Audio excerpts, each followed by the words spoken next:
देखो, हम पढ़ रहे हैं ह्यूमन फर्टिलाइजेशन के बारे में। हमने अभी तक पढ़ा male and female reproductive system के बारे में, स्ट्रक्चर ऑफ स्पर्म एंड ओवा, स्पर्मेटोजेनेसिस एंड ओजेनेसिस क्या होता है, फर्टिलाइजेशन के बारे में पढ़ा। ठीक है, तो फर्टिलाइजेशन के बाद ब्लास्टोसिस्ट की फॉर्मेशन होती है। तो आज की वीडियो में हम पढ़ेंगे ब्लास्टोसिस्ट फॉर्मेशन। ठीक है, देखो जितनी भी जो वीडियो है ह्यूमन फर्टिलाइजेशन की, वो सभी एक प्लेलिस्ट में है और उस प्लेलिस्ट का नाम है ह्यूमन रिप्रोडक्शन। तो आप चैनल पे जाके ह्यूमन रिप्रोडक्शन प्लेलिस्ट को ज़रूर देखना। देखो, हमें पता है कि जो फर्टिलाइजेशन की प्रोसेस है वो फैलोपियन ट्यूब में होती है। ठीक है, फर्टिलाइजेशन से जाइगोट की फॉर्मेशन हुई और जाइगोट से अब बनेगा ब्लास्टोसिस्ट।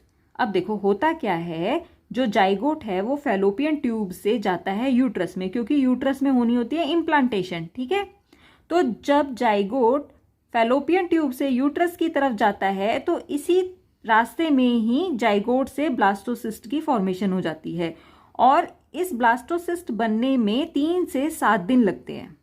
अब देखो, जाइगोट में ऐसा क्या होता है जिसकी वजह से जाइगोट ब्लास्टोसिस्ट में चेंज हो जाता है। देखो, जाइगोट में बहुत सारी माइटोटिक डिवीजन होती हैं और इन माइटोटिक डिवीजन को ही बोलते हैं क्लीवेज।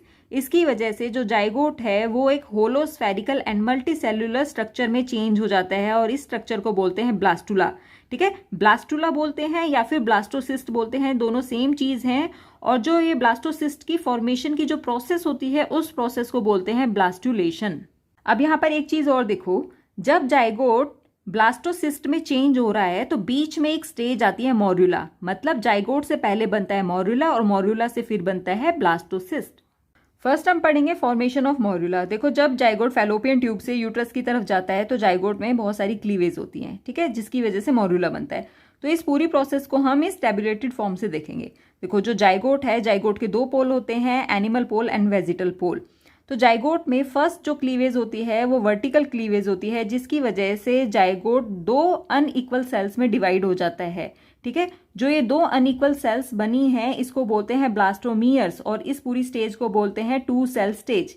अब देखो, जो ये 2 अनइक्वल सेल्स बनी हैं इनमें से एक सेल में होती है क्लीवेज, फिर क्लीवेज के बाद बनती है 3 सेल स्टेज। ठीक है, उस 3 सेल स्टेज में फिर से होती है वर्टिकल डिवीजन और उससे बनती है 4 सेल स्टेज। देखो, जो ये 4 सेल स्टेज है इसमें क्या होता है, बहुत सारी सब्सिक्वेंट क्लीवेज होती हैं एक ऑर्डरली मैनर में, जिसके बाद जो एम्ब्रियो है ये बहुत सारी सेल्स की एक सॉलिड बॉल बन जाती है। जो ये सॉलिड बॉल है सेल्स की, इसे ही बोलते हैं मॉर्यूला। और जो ये मॉर्यूला है ये 32 सेल्ड स्टेज होती है। देखो, जो मॉर्यूला है ये 32 सेल्ड स्टेज होती है और ये अभी भी जोना पेलुसिडा से चारों तरफ से सराउंडेड होता है। ये जो यहाँ पर डायग्राम है ये मॉर्यूला फॉर्मेशन की डायग्रामेटिक रिप्रेजेंटेशन है। देखो, बहुत सारी अनइक्वल क्लीवेज के बाद फॉर्मेशन हुई मॉर्यूला की। ठीक है, मॉर्यूला में अब 2 टाइप की सेल्स बन गई हैं।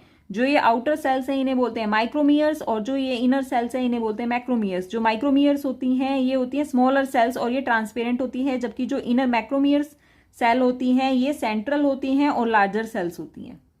देखो, जाइगोट से बना मॉर्यूला, मॉर्यूला से अब बनेगा ब्लास्टुला।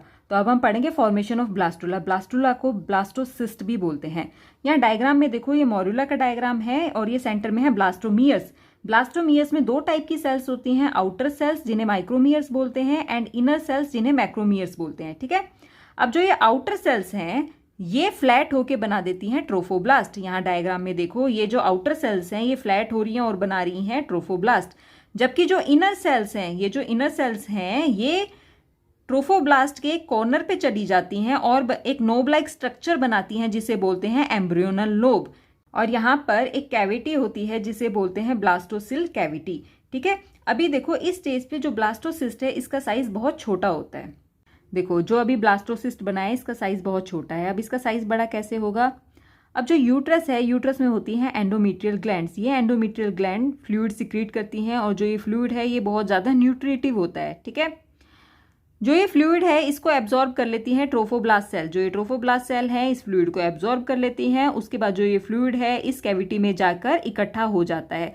देखो, जैसे जैसे इस फ्लूइड का अमाउंट इस कैविटी में इंक्रीज होता है तो उसके बाद जो ये स्ट्रक्चर है ये एक सिस्ट की फॉर्म में चेंज हो जाती है जिसे बोलते हैं ब्लास्टोसिस्ट।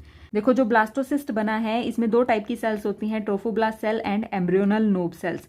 जो ट्रोफोब्लास्ट सेल्स हैं ये एम्ब्रियो की फॉर्मेशन में पार्टिसिपेट नहीं करती, ये बनाती हैं कोरियोन एंड एमनियोन। जो कोरियोन है ये प्लेसेंटा फॉर्मेशन में हेल्प करता है, जबकि जो एमनियोन है ये एम्ब्रियो को इंजरी से प्रोटेक्ट करता है। ठीक है, अब जो मेन एम्ब्रियोनल नोब सेल्स हैं ये बनाती हैं डेवलपिंग एम्ब्रियो की बॉडी। और देखो जब ब्लास्टोसिस्ट की फॉर्मेशन होती है उस टाइम पे जो जोना पेलुसिडा है ये डिसअपीयर हो जाती है। तो आज की वीडियो में हमने पढ़ा कि ब्लास्टोसिस्ट की फॉर्मेशन कैसे होती है। नेक्स्ट वीडियो में हम पढ़ेंगे इम्प्लांटेशन क्या होता है एंड पार्चुरेशन क्या होता है।